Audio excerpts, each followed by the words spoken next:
And many thanks indeed for joining us on the program. Wherever you're watching from around the world, we are live from our headquarters here in Lagos, Nigeria.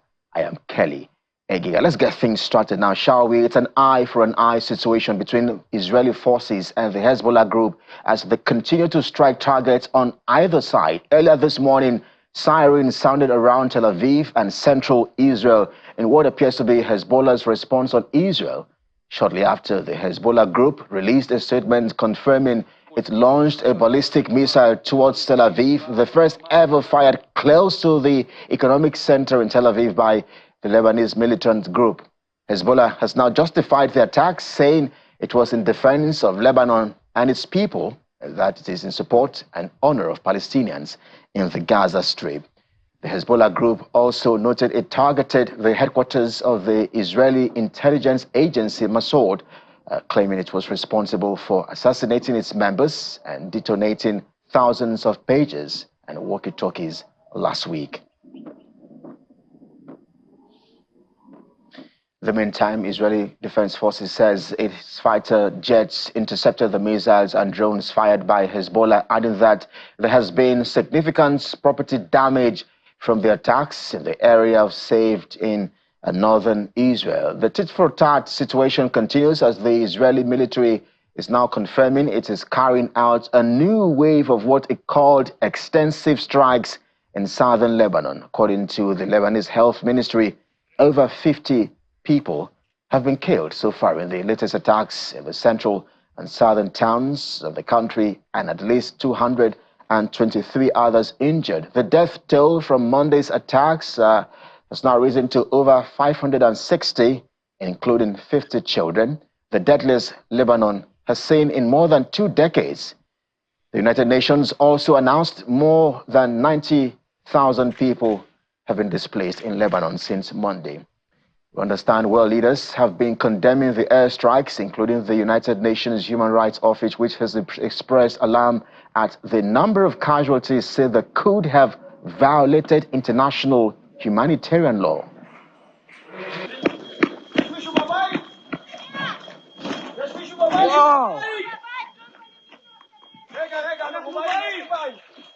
Wow.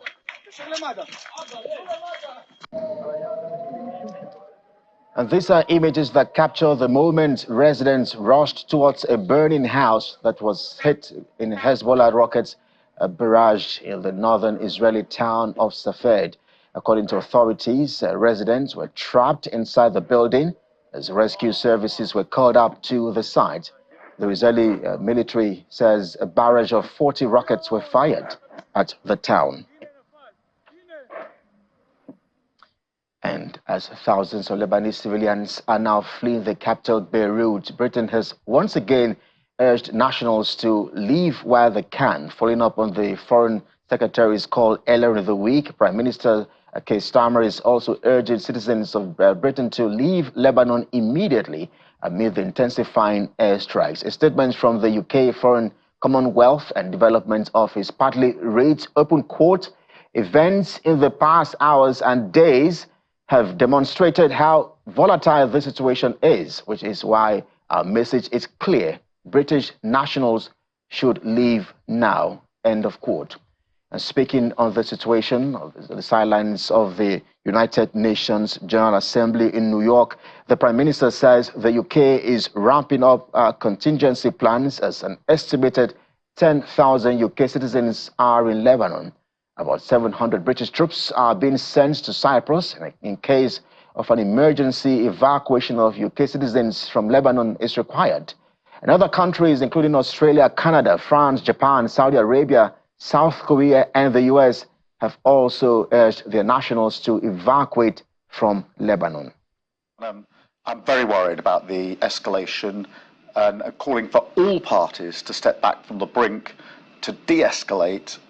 We need a ceasefire so this can be sorted out diplomatically. But I have a very important message for British nationals in Lebanon, which is the time to leave is now. The contingency plans are being ramped up, but don't wait for those. There are still commercial flights. It's very important that they hear my message, which is to leave and to leave immediately.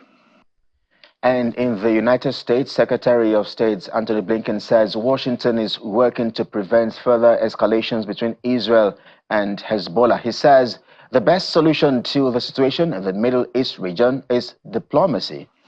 High tension, risk of escalation in the region is acute, and I know that we are all very much focused on that.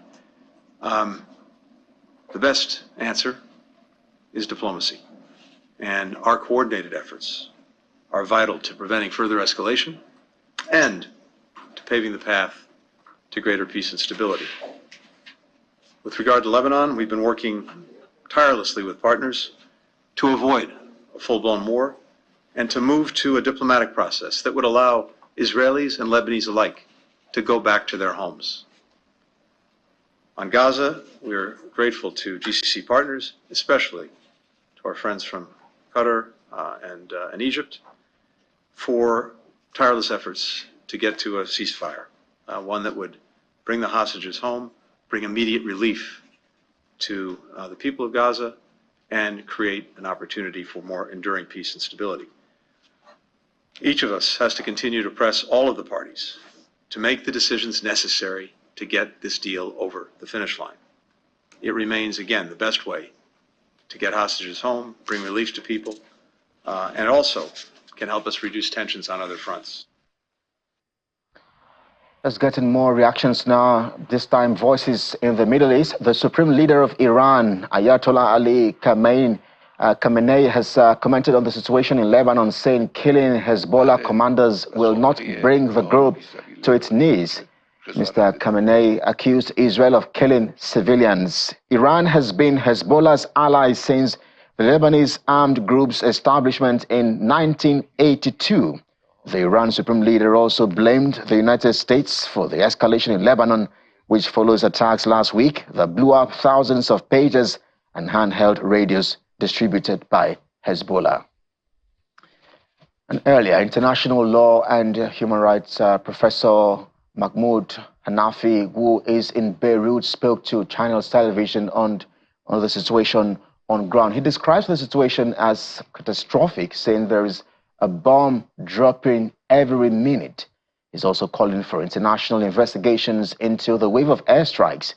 Professor Mahmoud is currently using his home as shelter for displaced people who have nowhere to go, as thousands of people are still fleeing the country.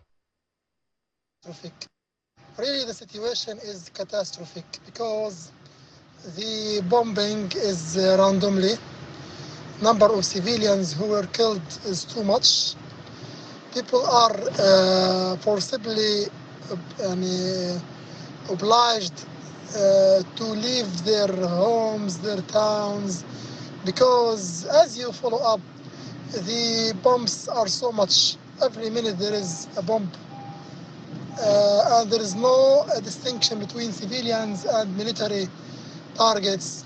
For that, civilians are obliged to leave because there is no another choice. They are looking to what is happening or what was happening in Gaza right now, and Israel has no red lines because number of civilians in Gaza Strip were killed is 41,000 were killed. For that, people are obliged to leave to save their lives, their children, their women, their handicaps, their elders. The situation is catastrophic, and exactly it is catastrophic. And what I have seen, I were in south, but I have left my town early.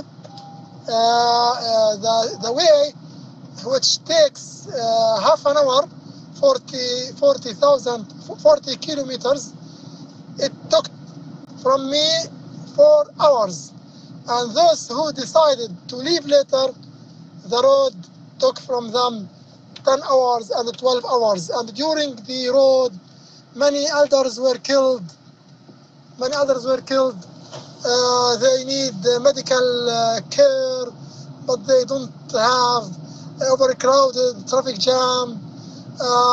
Most of them left their cars beside the road because 10 hours and there is no moving. And later they have left to either to schools, to places that the government located, also to their relatives and so on. But I think hundreds of thousands of them have been left their towns and their villages and their homes. As you know, the Lebanese government was suffering from economic crisis since 2019, and there is a problem in Lebanon. No electricity, no official administrations that can work, and so on.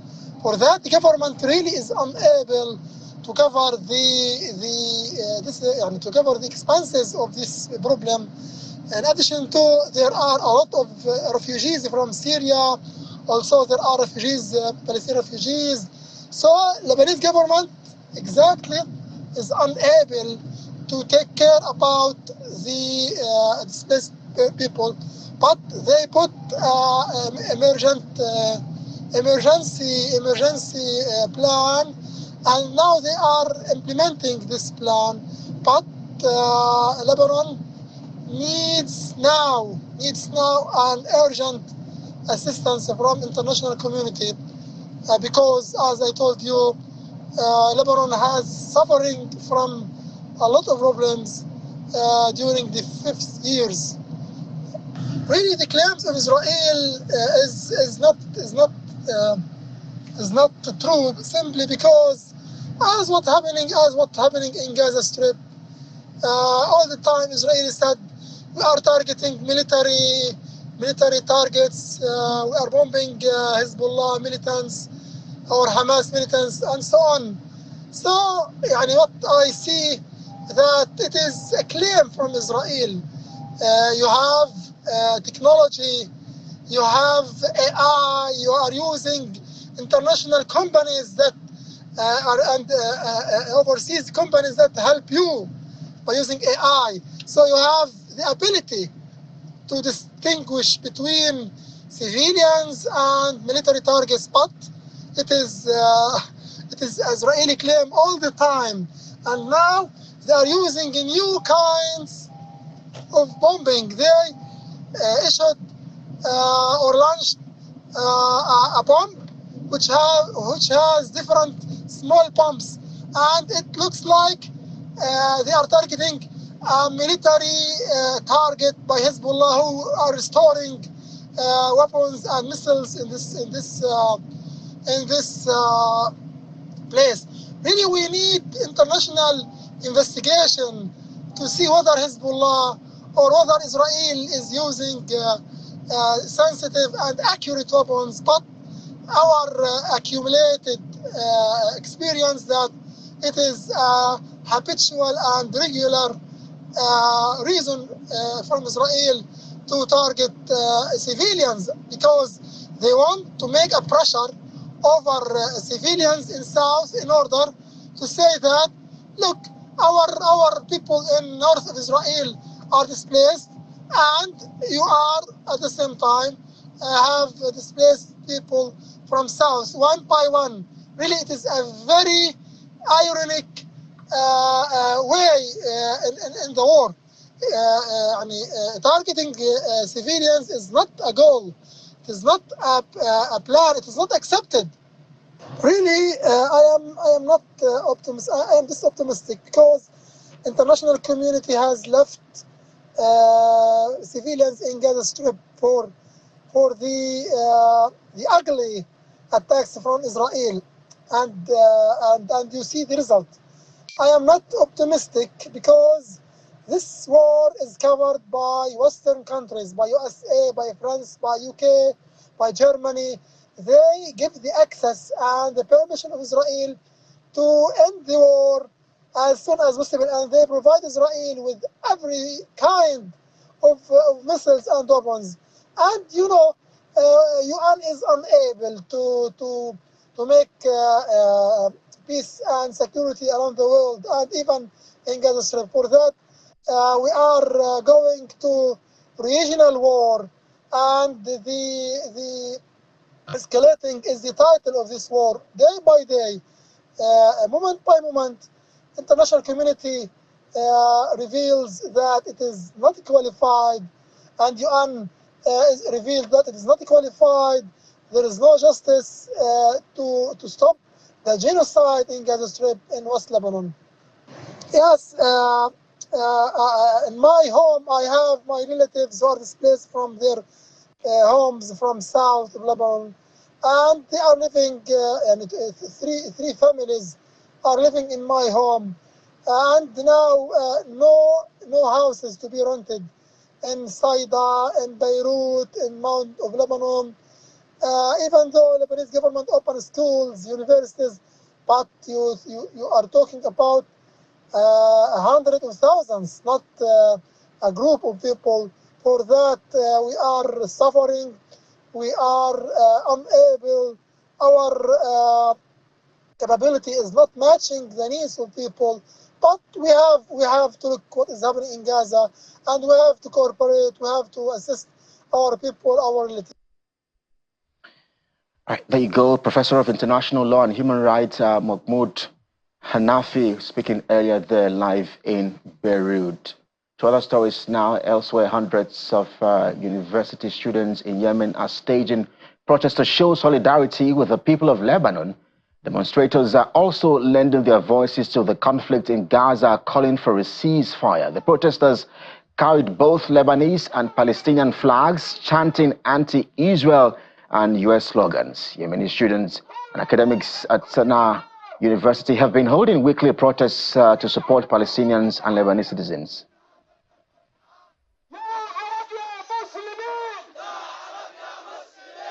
Turkey has now waded in with humanitarian aid, delivering 30 tons of medical supplies and food to support Lebanon's health sector amid the ongoing escalations. The shipment, which landed in Beirut airport this morning, was received by caretaker health minister Fari Abbas.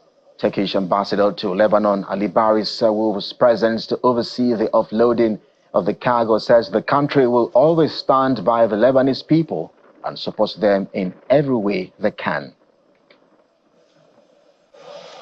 We are also very much disturbed by what we are seeing under the Israeli aggression, which is only taking not only Gaza, not only Palestine, but also Lebanon and the rest of the region into a total chaos. So we are here once again, as we have displayed in the past years, that we will always stand by the Lebanese people and we will support them in all the means that we can. Today, we have brought by a Turkish military cargo plane of 30 tons of humanitarian assistance, mostly medications, medical supplies, and also food supplies. And rest assured that Turkey's solidarity and support with and to the Lebanese people will always continue.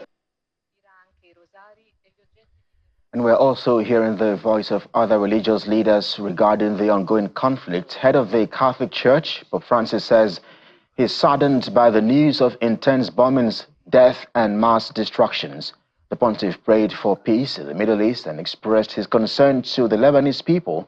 The Pope is also urging the international community to make efforts to stop the terrible escalation, saying it is unacceptable. Let's bring in Professor of History and Strategic Studies, University of Lagos, David Awurawo. Thanks indeed, Prof, for agreeing to speak with us here on the program. Is this a full-out war between Israel and Lebanon?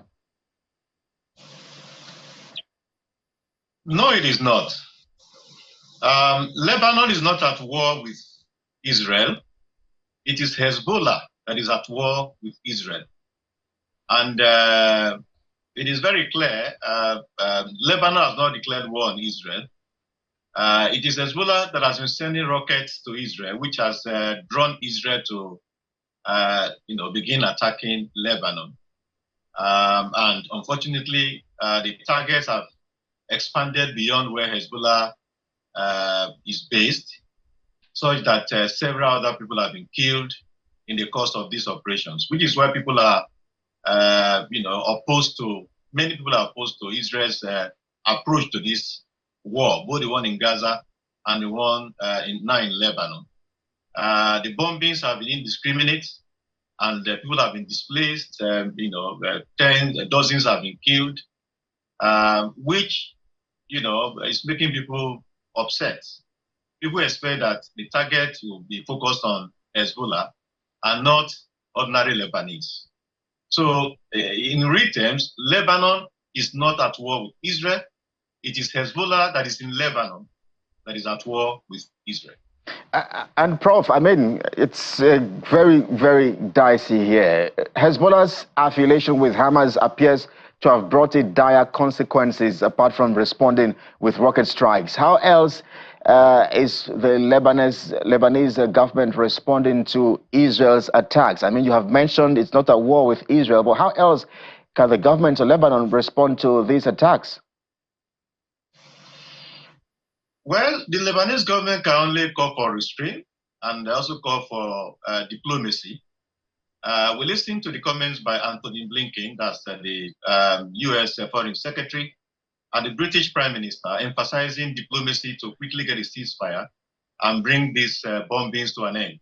That is the way to go, and that is the only way. That is the approach that the Lebanese government, can follow. It is not at war with Israel, and so it can only call for restraint. That Israel should narrow its, operations to Hezbollah, which is at war with Israel, and of course appeal to the global community to intervene so that a ceasefire can be quickly reached to prevent this destruction of lives and property in Lebanon of those who have nothing to do with the conflict between Lebanon between Hezbollah and Israel. Prof, the Lebanese Prime Minister, or caretaker Prime Minister, I should say, was at Onga yesterday. At least he left. What does he hope will happen in the coming days? Well, he hopes that the global community will be more active, especially those countries that have influence over Israel, namely the United States and the United Kingdom, to get Israel to exercise restraint in the conduct of its military engagements in Lebanon, especially since Lebanon is not officially at war with Israel. So his expectations are that these countries will put pressure on Israel and make diplomacy gain momentum such that very quickly they can negotiate and get a ceasefire that will stop the Israeli bombings in Lebanon. And of course, the aftermath, which is the humanitarian catastrophe that the bombings created in Lebanon. Prof, I mean, some experts would totally disagree with you because they say some members of Hezbollah are cabinet members of the Lebanese government. So perhaps they may disagree with you on that ground. But the United Nations has been unable to dissuade Israel from attacks on Hamas despite the rising toll of civilians, death toll of civilians in that country. So what assurances is there for the world leaders? Can they really wade into the IDF and Hezbollah situation?